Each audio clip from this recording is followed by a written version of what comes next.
जिंदगी के तमाम शोबों में आला अखलाकी इक़दार को फरोग़ की अपील करते हुए नायब सदर जमहूरिया एम वेंकैया नायडू ने पीर को कहा कि अरकान पार्लियामेंट और MLA और दीगर मुंतखब नुमाइंदों को अपने तर्ज अमल में शाइस्तगी और वक़ार की हद को अबूर नहीं करना चाहिए।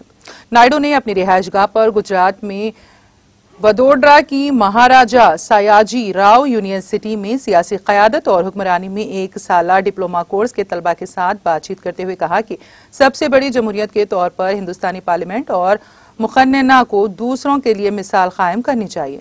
उन्होंने कहा कि अरकान पार्लियामान और अरकान असेंबली को कभी ऐसा नहीं करना चाहिए जो शाइस्तगी और वक़ार की लक्ष्मण रेखा को पार करे। उन्होंने पार्लिमानी जमहूरियत को मजबूत करने और मुल्क में गुड गवर्नेंस के अमल को मजबूत बनाने की जरूरत पर जोर दिया। नायब सदर ने पार्लियामेंट और रियासती असेंबलियों में मुतवातर रुकावटों पर अपनी तशवीश का इजहार किया। उन्होंने कहा कि इस तरह की गैर फाल मुखन्नना पार्लिमानी जमहूरियत के उसूलों की जड़ पर वार करती हैं। उन्होंने कहा कि अरकान पार्लियामान और अरकान असेंबली को हुकूमत की तनकीद का मुकम्मल हक है, लेकिन उन्हें कभी भी शाइस्तगी और वक़ार की लक्ष्मण रेखा को पार नहीं करना चाहिए।